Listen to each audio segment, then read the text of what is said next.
शुभ प्रभात विद्यार्थी मित्र हो. या पूर्वीच्या व्हिडिओमध्ये आपण जीवसहती या प्रकरणामध्ये पाचवा जीवसहतीचा प्रकार गवताळ प्रदेशातील जीवसहती आणि या जीवसहतीचं अक्षवृत्तीय अंतर किंवा अक्षवृत्तीय विस्तार, त्याचबरोबर त्या ठिकाणी असणारं वनस्पती जीवन, प्राणी जीवन, मानवी जीवन आणि काळाशोगामध्ये या जीवसहतीमध्ये झालेले जे बदल आहेत ते बदल होऊन सध्या त्या जीवसहतीची परिस्थिती काय आहे याबद्दल आपण चर्चा केलेली आहे.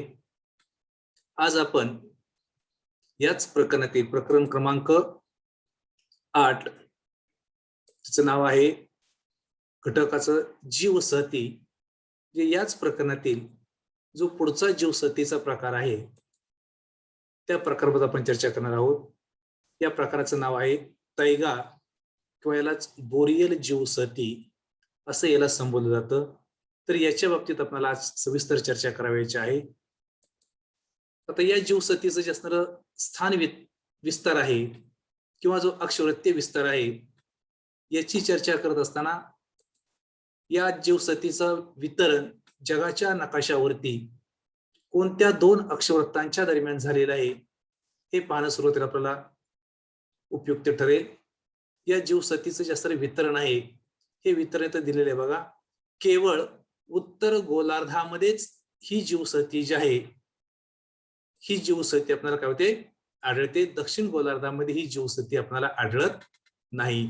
यापूर्वी आपण ज्या 5 जीवसहती पाहिलेल्या आहेत त्या 5ही जीवसहतींचं जे वितरण आहे किंवा त्यांचा जो अक्षवृत्तीय विस्तार आहे हा अक्षवृत्तीय विस्तार दोन्हीही गोलार्धामध्ये, मग तो 5 ते 10 अंश असेल, 10 ते 20 अंश असेल, 20 ते 40 अंश असेल, 40 ते 50 अंश असेल किंवा 30 ते 55 अंश असेल, अशा वेगवेगळ्या याच्यामध्ये आपण या जीवसहतींचा जो विस्तार आहे हा विस्तार दोन्हीही गोलार्धामध्ये म्हणजेच उत्तर गोलार्ध आणि दक्षिण गोलार्ध अशा दोन्ही गोलार्धामध्ये आपल्याला अस्तित्वात असलेला आढळला. परंतु ही एकमेव जीवसहती अशी आहे की या जीवसहतीचा जो असणारा विस्तार आहे हा विस्तार केवळ आणि केवळ हा उत्तर गोलार्धामध्येच असलेला आढळतो आणि तो 50 अंश ते 65 अंश या दोन अक्षवृत्तांच्या दरम्यान उत्तर गोलार्धामध्ये आपल्याला आढळतो. या जीवसहतीचं वितरण हे दक्षिण गोलार्धामध्ये आपल्याला झालेलं आढळत नाही. ते का झालेलं नाही हे आपण नंतर पुढे चर्चा करूयाच. तर अशा पद्धतीनं या जीवसहतीचं जे असणारे वितरण आहे हे वितरण उत्तर गोलार्धामध्ये 50 ते 65 या दोन अक्षवृत्तांच्या म्हणजे साधारणपणे 15 अंश या 15 अंश अक्षवृत्तांच्या दरम्यान आपल्याला आढळतं. तर अशा पद्धतीचं स्थान आणि विस्तार आपल्याला सांगता येऊ शकेल. यानंतर आता ही जीवसहती जी आहे ही जीवसहती उत्तर गोलार्धामधील या 50 ते 65 अंश अक्षवृत्तादरम्यान कोणकोणत्या राष्ट्रांच्या मध्ये आपल्याला आढळते, तर त्यामध्ये पहिलं राष्ट्र आहे कॅनडा. उत्तर अमेरिकेचा जो भाग आहे या उत्तर अमेरिकेच्या उत्तर भागामध्ये हा जो कॅनडा आहे हा कॅनडा आहे, तुम्हाला नकाशामध्ये तुम्ही दाखवतोच. त्यानंतर स्वीडनचा भाग आहे, त्यानंतर फिनलंडचा भाग आहे आणि रशियाचा भाग आहे.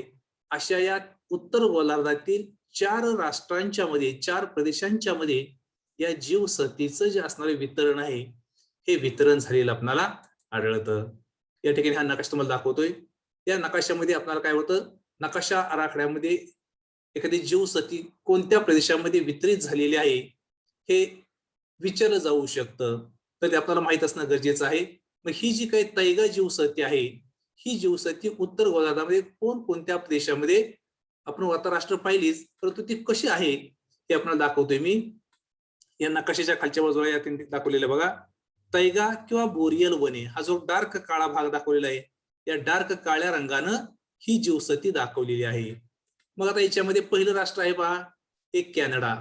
हा जो उत्तर अमेरिका आहे हा एवढा पूर्णपणे इथून, तर या उत्तर अमेरिकेच्या उत्तर भागामध्ये हा जो सगळा काळा भाग दाखवलेला आहे हा काळा भाग आहे या तैगा जीवसहतीनं व्यापलेला आहे, लक्षात ठेवा.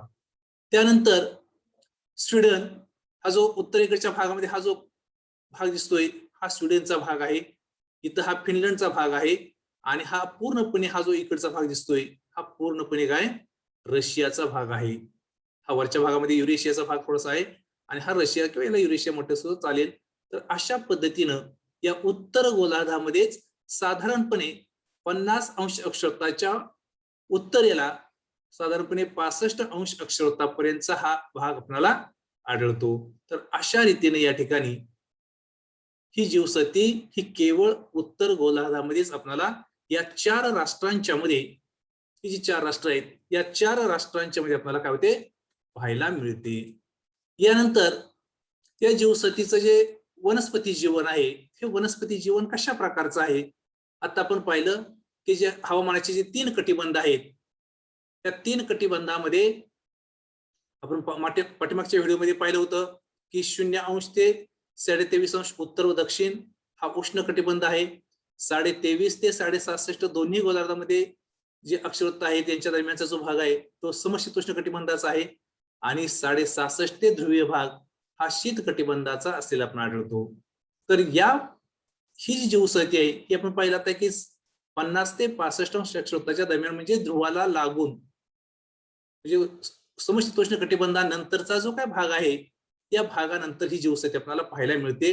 त्यामुळे या ठिकाणचं जे सर्व वनस्पती जीवन आहे हे वनस्पती जीवन त्या ठिकाणच्या असणाऱ्या समशीतोष्ण आणि शीत कटिबंधाला अनुसरून या ठिकाणी या वनस्पती जीवनाची निर्मिती ही झालेली आपल्याला आढळते. मग आता या कटिबंधामध्ये किंवा या 2 अक्षरवृत्तांच्या मध्ये किंवा या जीवसतीमध्ये जे आढळणारे वृक्ष आहेत त्यामध्ये तिचे आपल्याला काही वैशिष्ट्य सांगता येऊ शकतील. त्याचं पहिलं वैशिष्ट्य आहे की एकाच प्रकारच्या सूचीपर्णी वृक्षांची वने हे या जीवसतीचं सगळ्यात महत्वाचं वैशिष्ट्य लक्षात ठेवा. म्हणजे या जीवसतीमध्ये जे आढळणारे वृक्ष आहेत ते वृक्ष कसे आहेत एकाच जातीचे. जसं आपल्याकडे अनेक जातीचे वृक्ष आढळतात पानझडी वनस्पतीमध्ये म्हणा किंवा तुमच्या वर्षावनांच्या मध्ये म्हणा. तर तसं या ठिकाणी बहुतांशी जे वृक्ष आहेत हे एकाच जातीचे आणि सूचीपर्णी म्हणजे काय तर त्या वृक्षांची जी पानं आहेत ही पानं सुईच्या टोकासारखी अंकुचीदार टोकदार अशा प्रकारची पानं असतात. आता ही अशी पानं का निर्माण झाली ते आपण पुढे नंतर चर्चा करूयाच. तर अशा पद्धतीनं एकाच प्रकारचे आणि तेही सूचीपर्णी प्रकारचे वृक्ष हे या वनांचं वैशिष्ट्य आहे. अतिशय महत्वाचा भाग आहे वाक्य हे वैशिष्ट्य. दुसरं वैशिष्ट्य आपण सांगता येऊ शकेल सदाहरित वृक्ष हे अधिक प्रमाणामध्ये आढळतात. आता या जीवसतीमध्ये आपल्याला जे तापमान आहे हे तापमान कमी असतं. या ठिकाणी उष्ण भाग हा कमी आहे ध्रुवाचा भाग असल्यामुळे काय तापमान कमी आहे. पावसाचं प्रमाण सुद्धा मध्यम स्वरूपाचं आहे परंतु या भागामध्ये हिमवृष्टी किंवा बर्फवृष्टी होत असल्यामुळं किंवा आर्द्रतेचं प्रमाण अधिक असल्यामुळं या वनामध्ये आढळणारे जे बहुतांश वृक्ष आहेत हे सदा हरित स्वरूपाचे आहेत. यांना कधीही पाण्याची किंवा आर्द्रतेची कमतरता भासत नाही आणि त्याच्यामुळं हे वृक्ष वर्षभर हिरवेगार असू शकतात किंवा असतात. लक्षात घ्या जसं आपल्याकडचे पानझड जे वृक्ष आहेत हे उन्हाळ्यामध्ये हवेतील आर्द्रता कमी झाली किंवा जमिनीतील पाण्याचा साठा कमी झाला की हे वृक्ष काय करतात पानांची पानगळ करतात. तसं या ठिकाणच्या वृक्षांना हवेतील आर्द्रतेचं प्रमाण हे कधीही कमी होत नाही. जमिनीतील पाण्याचंही प्रमाण कमी होत नाही. त्यामुळे हे वृक्ष वर्षभर हिरवेगार असलेला आपण आढळतात. तर सदाहरित वृक्ष यांचं प्रमाण जे आहे हे प्रमाण या वनामध्ये अधिक प्रमाणामध्ये आढळतं. त्यानंतर तिसरं वैशिष्ट्य आपण सांगता येऊ शकेल वृक्षातील रेझिन किंवा राळ आणि तेल यामुळे या वृक्षांचे थंड हवामानापासून संरक्षण होते.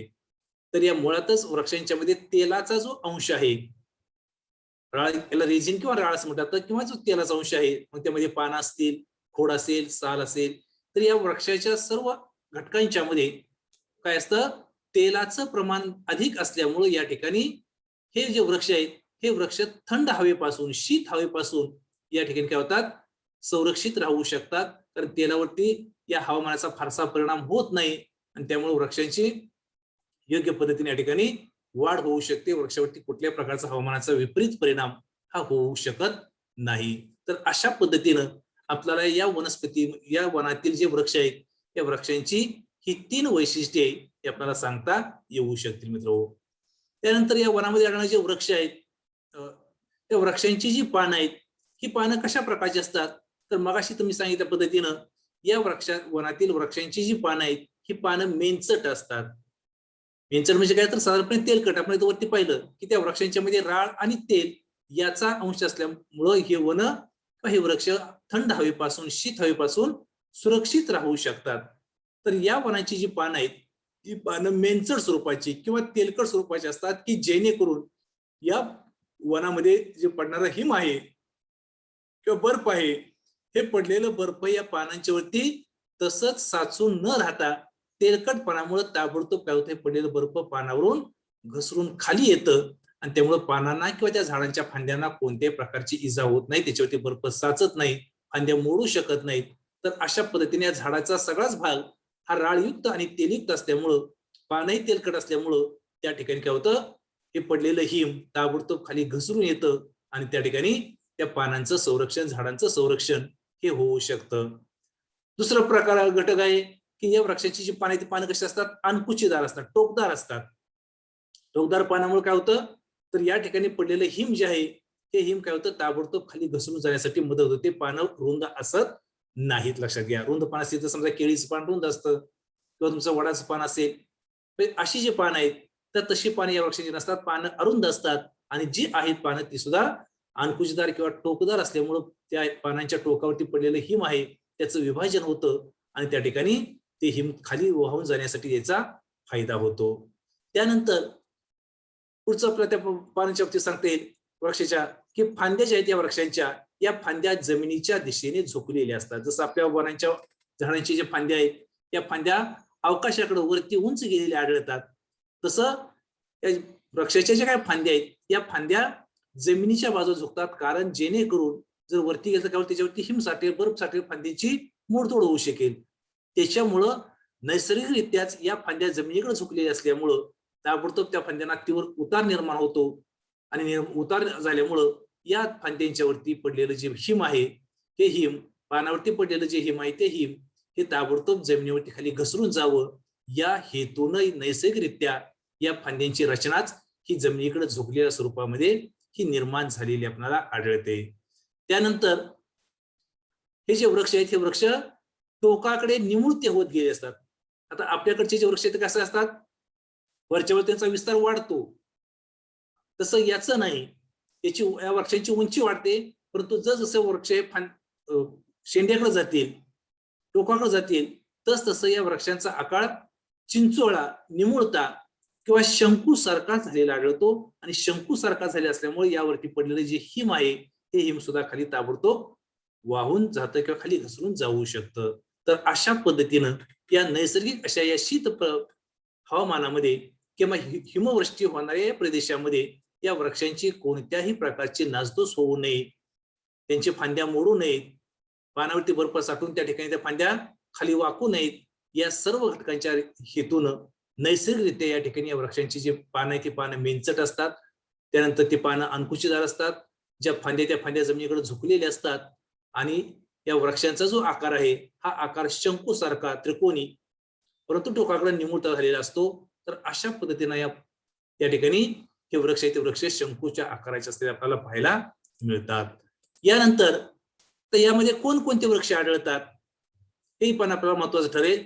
तर असे कोणते वृक्ष जे आपण आता वरती वैशिष्ट्य पाहिली तर त्याच्यामध्ये या ठिकाणी स्प्रूस आहे, फर आहे, लार्च आहे, पाईन आहे, जुनिपर आहे, सिडार आहे, ओक आणि हेमलॉक हे काय थोडेसे उंच आणि मोठे वृक्ष आपल्याला आढळतात.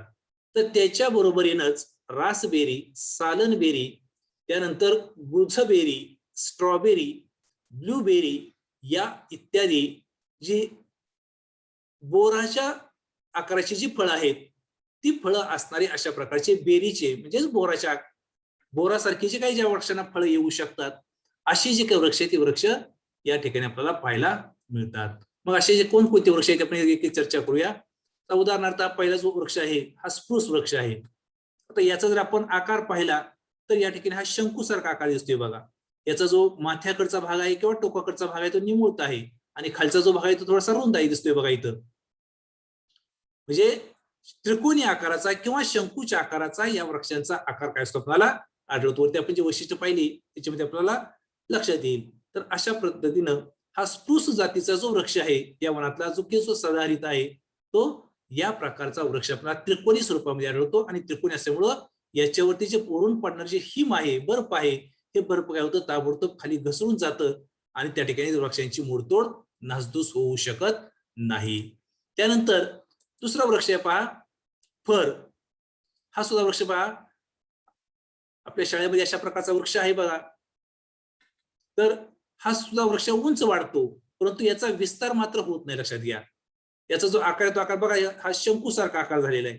आपल्याकडचे जे बाकीचे वृक्ष आहेत त्याचा आकार माथ्याकडं किंवा टोकाकडं मोठा विस्तारत होत जातो. वडाचा सारखा झाड घ्या, बाबळीसारखं झाड घ्या, लिंबाचं झाड घ्या, असे कोणतेही जे वृक्ष आहेत त्यांचा वृक्षाचा आकार आपल्याकडे तो माथ्याकडं विस्तारतो, परंतु तसं या वृक्षाचं आढळत नाही. तर या वृक्षांचा जो असणारा टोकाकडचा आकार आहे हा अरुंद असतो आणि खालचा जो भाग आहे तो रुंद असतो बघा हा. तर अशा प्रकारचा फर जातीचा वृक्ष आहे विद्यार्थी मित्र. त्यानंतर पुढचा प्रकार आहे लार्च. जसं हे पहिले दोन वृक्ष पाहिले तशाच प्रकारे याही वृक्षाचा आकार आहे पहा. हा शंकूसारखा आकार, खालच्या बाजूला विस्तृत आणि वरच्या बाजूला निमुळता, आणि ज्या बाजूच्या फांद्या आहेत त्या फांद्या सुद्धा काय सगळ्याच्या सगळ्या काय झाल्यात जमिनीच्या बाजूला झुकल्यात, वरच्या बाजूला अशा इकडं वरती, इकडं अशी वरती, इकडं अशी वरती अशा गेलेल्या आपल्याला आढळत नाहीत. तर हा लार्च जातीचा वृक्ष असलेला आपल्याला या प्रकारचा आढळतो. त्यानंतर पुढचा वृक्ष आहे सिडार, ओक, हेमलॉक. तर अशा प्रकारचे वृक्ष आपल्याला आढळतात. तर या पद्धतीनं हा सिडार जातीचा जो वृक्ष आहे हा सुद्धा बोरासारखी फळं असणारा, अशा प्रकारचा पानं अरुंद असणारा, पानं टोकदार असणारा अशा प्रकारचा हा वृक्ष आहे. त्यानंतर पुढचा वृक्ष आहे तो म्हणजे ओक.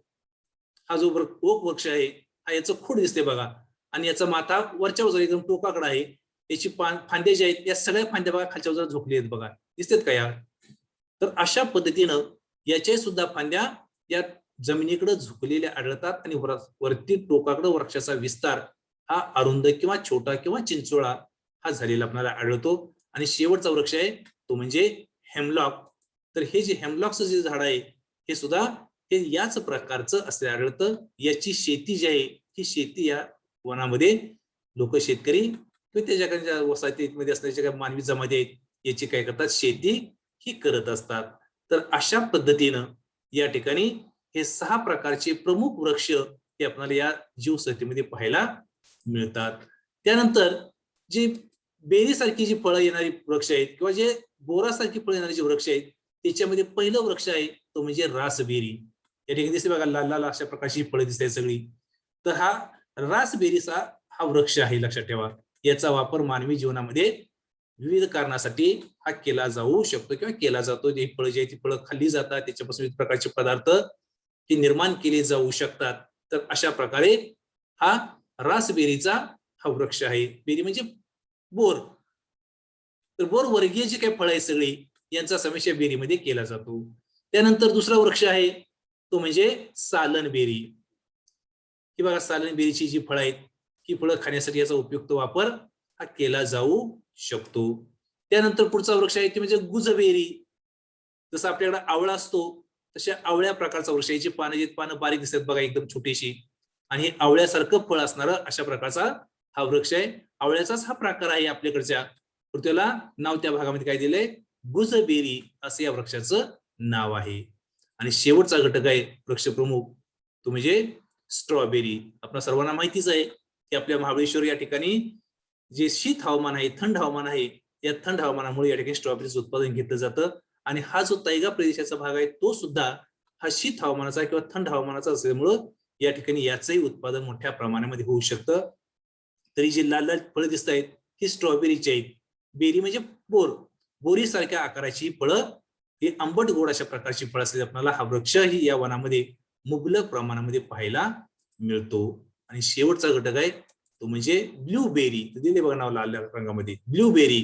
ते निळ्या रंगाची बोर. जसं आपल्याकडे आपण जांभूळ असते बघा, जांभूळ याचा रंग निळा असतो, तर जांभूळ हा जो काही घटक आहे तो सुद्धा या बेरी याच्या वर्गामध्येच मोडतो. तर अशा पद्धतीनं निळ्या रंगाचं फळ असल्यामुळं त्याला ब्लूबेरी असे या वृक्षाला संबोधलं जातं. तर या पद्धतीनं या ठिकाणी या वनामध्ये हे विविध प्रकारचे जे वृक्ष आहेत आणि विविध प्रकारचे फळ असणारे जे वृक्ष आहेत या वृक्षांचं वितरण झालेलं आपल्याला आढळतं.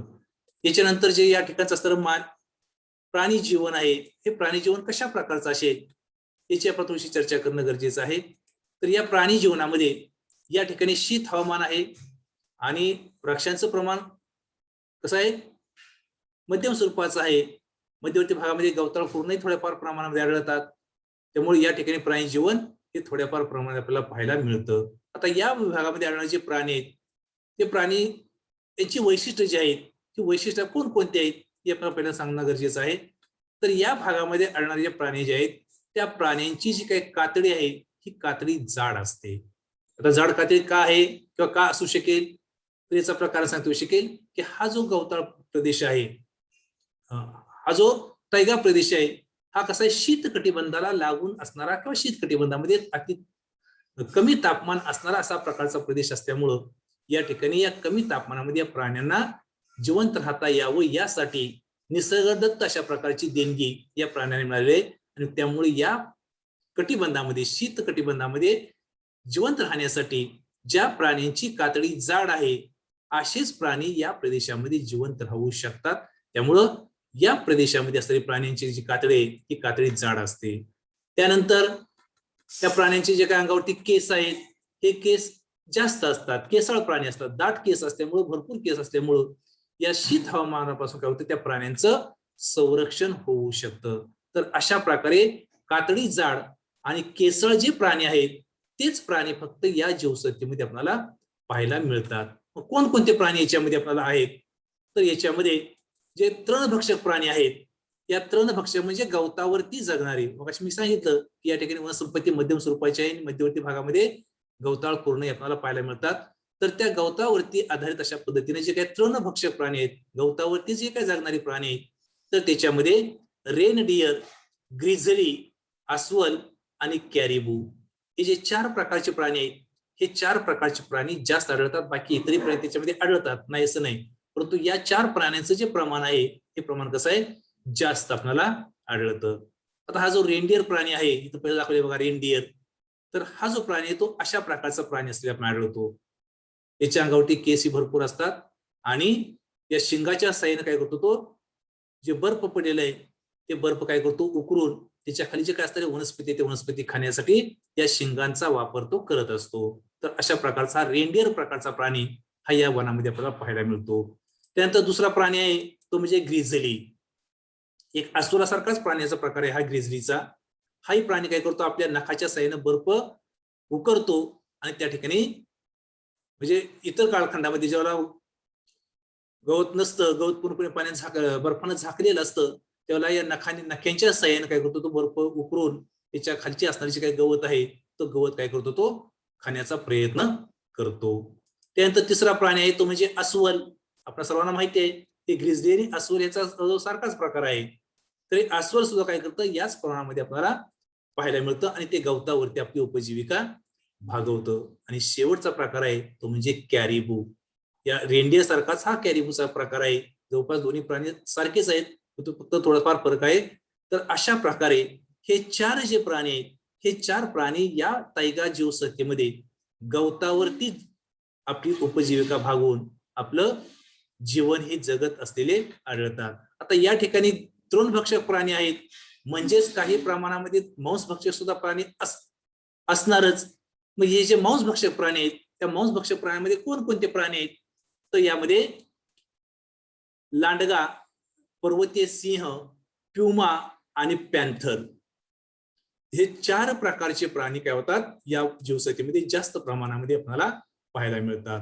हा जो बघा पहिला दाखवलेला लांडगा, कुत्र्यासारखाच प्राणी, थोडासा मोठा असतो आणि हा या वनामधील, या जंगलामधील जे छोटे मोठे प्राणी आहेत, या प्राण्यांची शिकार करून तो काय करतो, आपली उपजीविका मांसावरती भागवतो. दुसरा प्राणी आहे तो म्हणजे पर्वतीय सिंह. या भागामध्ये हा मांसभक्षक सिंह, हा कसा मांसभक्षक प्राणी, तो गवत खात नाही, लांडगा गवत खात नाही, हे सगळे मांसावरती जगणारे प्राणी आहेत. त्यानंतर पुढचा प्राणी आहे तो म्हणजे प्युमा. हा वाघासारखाच परंतु छोटासा, त्याच्यापेक्षा छोटा प्राणी, मांजरापेक्षा मोठा प्राणी, अशा प्रकारचा हा प्युमा प्राणी. तुम्हाला नॅशनल जिओग्राफी जर तुम्ही चॅनल पाहत असाल तर तुमच्या लक्षात येईल, अशा प्रकारचा मांजरापेक्षा थोडासा मोठा प्राणी आणि वाघापेक्षा लहान अशा प्रकारचा मांजर वर्गामधलाच असा हा प्राणी, त्याला प्युमास म्हटलं तर हा सुद्धा प्राणी काय करतो, या विभागातील असलेल्या गवताळ जे तृणभक्षक प्राणी आहेत, या तृणभक्षक प्राण्यांची किंवा छोटे मोठे जे पक्षी असतील या पक्ष्यांची शिकार करून तो काय करतो, आपली उपजीविका हा भागवत असतो. आणि शेवटचा प्राणी म्हणजे पॅन्थर, म्हणजेच एक चित्ता, चित्त्याचा जो प्रकार आहे त्याला पॅन्थर्स म्हटलं जातं. तर हा पॅन्थर नावाचा जो प्राणी आहे हा सुद्धा या जंगली भागातील विविध प्रकारच्या प्राण्यांची शिकार करून काय करतो, आपली उपजीविका हा भागवत असतो. तर अशा प्रकारे तृणभक्षक आणि मांसभक्षक अशा दोन्ही प्रकारचे प्राणी या वन्यजीव संपत्तीमध्ये आपल्याला पाहायला मिळतात. यानंतर या ठिकाणचं जास्त मानवी जीवन आहे. हे मानवी जीवन कशा प्रकारचं असेल, आता या ठिकाणी हा शीत कटिबंधाचा भाग आहे, बर्फाच्छादित भाग आहे, त्यामुळे या ठिकाणचं जास्त मानवी जीवन आहे. हे मानवी जीवन कसं असतं आपल्याला कमीच आढळेल, लक्षात घ्या. का तर या ठिकाणी अति थंड हवामान आहे बघा. अति थंड हवामान असल्यामुळे मानवी जीवनाला ते हवामान कसं आहे, अनुकूल नाही, आणि त्यामुळे या प्रदेशामध्ये मानवी जीवन अगदी कमी प्रमाणामध्ये आपल्याला पाहायला मिळतं. तर शीत हवामानामध्ये काय होतं किंवा थंड हवामानामध्ये आपली रक्ताभिसरण क्रिया ही मंदावते आणि त्याचा परिणाम आपल्या जीवनावरती होऊ शकतो. त्यामुळं या भागामध्ये फारशी माणसं वास्तव्य करून राहत नाहीत शीत हवामानामुळं. त्यानंतर दुसरा आपला घटक सांगतो विषय मानवी जीवन कमी असण्याचं कारण की वर्षातील बहुतांशी काळ जमीन बर्फाने आच्छादलेली असते. वर्षातले 8 ते 10 महिने जमीन ही काय होते, बर्फानं आच्छादलेली असते. सगळं बर्फ जमिनीवरती पडलेलं असतं, सगळीकडे पांढऱ्या शुभ्र अशा बर्फाचा थर साठलेला असतो. आणि मग अशा परिस्थितीमध्ये मानवाच्या ज्या काही गरजा आहेत त्या गरजा भागू शकत नाही. रस्ते सगळे बर्फाने आच्छादलेले असतात, सगळी जमीन बर्फाने आच्छादलेली असते, सगळी घरं बर्फाने आच्छादलेली असतात, आणि त्याच्यामुळे घरातून बाहेर पडता येत नाही, गरजा भागू शकत नाही. त्याच्यामुळे या ठिकाणी लोकांना अन्नाची गरज भागवू शकत नाही. वर्षातील जर 10 महिने बर्फ असेल तर त्या 2 महिन्यामध्ये शेती काय करणार आणि काय उत्पादन येणार. त्याच्यामुळे या ठिकाणी शेती व्यवसाय होत नाही आणि अन्नाची गरज भागू शकत नाही. त्यामुळे या ठिकाणी लोकसंख्या कमी प्रमाणामध्ये, मानवी जीवन कमी प्रमाणामध्ये किंवा अत्यल्प प्रमाणामध्ये असले आपल्याला आढळतं. त्यानंतर मानवी वस्ती जी आहे ही मानवी वस्ती अतिशय कमी प्रमाणामध्ये आढळते. त्याचबरोबर या ठिकाणी जास्त वृक्ष आहेत, हे वृक्ष कसे आहेत, मऊ स्वरूपाचे आहेत, लक्षात घ्या. आणि मग या मऊ वृक्षांची जी लाकूड तोड आहे ही लाकूड तोड करूनच या लोक काय करतात, आपली उपजीविका भागवतात. शेती व्यवसाय फारसा होऊ शकत नाही. अगदी या 2 महिन्यामध्ये जेव्हा बर्फ वितळतं, शेती उघडी पडते, जमीन उघडी पडते, त्या काळामध्येच फक्त काय करतात लोक, कमी दिवसामध्ये जी येणारी पिकं आहेत, यामध्ये बाजरी असेल, राय असेल, अशी जी काही पिकं आहेत, अशी कडधान्यांची पिकं घेतात आणि त्याचा आपल्या मानवी दैनंदिन आहारामध्ये वापर अन्न म्हणून केला जातो. तर बहुतांशी काय होतं, तर या भागातील लोकांचा जो व्यवसाय आहे तो व्यवसाय लाकूड तोडीचाच असे आपण आढळतो. आणि त्याच्यामुळं या वनावर आधारित अशा पद्धतीने विविध प्रकारच्या लाकडाच्या ज्या गिरण्या आहेत, कागदाच्या गिरण्या आहेत, प्लायवूडच्या गिरण्या आहेत, याही या विभागामध्ये विकसित झालेल्या आहेत. आणि त्यावरतीच लोक आपली जी उपजीविका आहे ही उपजीविका भागवत असलेली आपल्याला आढळतात. आता या प्रदेशामध्ये जी सद्यस्थिती आहे, आताची जी स्थिती आहे ही कशा प्रकारची आहे, तर या प्रदेशामध्ये अति थंड हवामान आहे, मृदू प्रकारचे वृक्ष आहेत, एकाच प्रकारचे अनेक वृक्ष आहेत. या वृक्षातलं वनाच्या मध्ये असं जे लाकूड, ते लाकूड मऊ स्वरूपाचं आहे.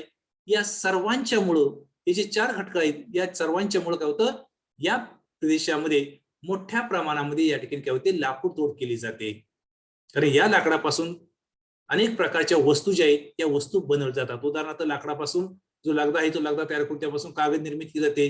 मग सगळ्या प्रकारचा जो कागद आहे, पेपरचा कागद असेल, तुमच्या वृत्तपत्राचा कागद असेल, किंवा इतर दैनंदिन जीवनामध्ये लागणारा जो सगळ्या प्रकारचा कागद आहे तो कागद या वनातील वृक्षांची तोड करूनच निर्माण केला जातो. त्याबरोबर लाकडाची खोकी असतील, लाकडी खेळणी असतील, आगपेटी असतील, अशी छोटी छोटी अनेक प्रकारचे जे व्यवसाय आहेत ते व्यवसाय या विभागामध्ये निर्माण झालेले आहेत. आणि त्याच्यामुळं या व्यवसायाला लाकूड तोड करावी लागत असल्यामुळं, इथला प्रमुख व्यवसाय लाकूड तोडच असल्यामुळं या वनांचं जे प्रमाण आहे हे प्रमाण दिवसेंदिवस अत्यंत कमी होत जातं. आणि त्याच्यामुळे या जीवसत्तीचं जे अस्तित्व आहे ते अस्तित्व दिवसेंदिवस धोक्यात येत चाललेलं आहे. तर अशा पद्धतीने या ठिकाणची सद्यस्थिती ही आहे. जर अशीच राहिली तर भविष्यामध्ये ही जी वन आहेत ही वन पूर्णपणे नाहीशी होऊ शकतील.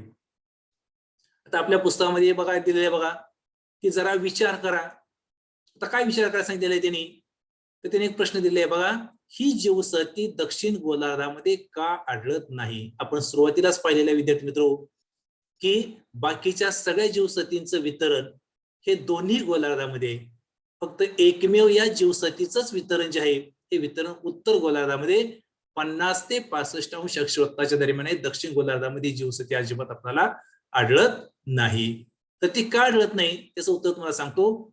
तर दक्षिण गोलार्धामध्ये 50 ते 60 अंश अक्षवृत्ता दरम्यानचा जो काही भाग आहे, या भागामध्ये आपल्याला भूमीचं क्षेत्र जे आहे हे भूमीचं क्षेत्र आढळत नाही, आणि जे आढळते ते सुद्धा अत्यंत कमी प्रमाणामध्ये आढळतं. आणि त्याच्यामुळं संपूर्ण जो काही भाग आहे अक्षवृत्ता दरम्यानचा 50 ते 60 किंवा 65 अंश अक्षवृत्ता दरम्यानचा हा सगळा भाग आहे दक्षिण गोलार्धामध्ये महासागराने व्यापलेला. म्हणजे याच्यामध्ये हिंदी महासागर असेल, दक्षिण अटलांटिक महासागर असेल, पॅसिफिक महासागर असेल, असे जे काही वेगवेगळे महासागर आहेत या सर्व महासागरांनी या दोन अक्षवृत्तांच्या दरम्यानचा भाग व्यापलेला असल्यामुळं आणि जो काही थोडाफार भूमिखंडाचा भाग आहे तो भाग वगळता या ठिकाणी वनांचं प्रमाण आपल्याला आढळत नाही, आणि म्हणून दक्षिण गोलार्धामध्ये ही जीवसती आपल्याला पाहायला मिळत नाही. लक्षात घ्या. तर अशा पद्धतीनं आपल्याला याचं उत्तर सांगता येऊ शकेल. भौगोलिक कारणामध्ये हा प्रश्न विचारला जाऊ शकतो की दक्षिण गोलार्धामध्ये तैगा जीवसती आढळत नाही, भौगोलिक कारण सांगा. तर त्याचं एकमेव कारण एवढंच आहे की दक्षिण गोलार्धामध्ये या दोन अक्षवृत्तांच्या दरम्यान या ठिकाणी जमीन नाही. हा सगळा जो भाग आहे या अक्षवृत्ता दरम्यानचा हा भाग या विविध प्रकारच्या महासागरांनी, हिंदी महासागर, अटलांटिक महासागर आणि पॅसिफिक महासागर या महासागरांनी आणि इतर छोटे मोठे महासागरांनी तो व्यापलेला असल्यामुळं या ठिकाणी या जीवसतीचं अस्तित्व आपल्याला पाहायला मिळत नाही, असं आपल्याला याचं उत्तर सांगता येऊ शकेल. तर अशा पद्धतीने आपल्याला ही जीवसती सांगता येऊ शकेल.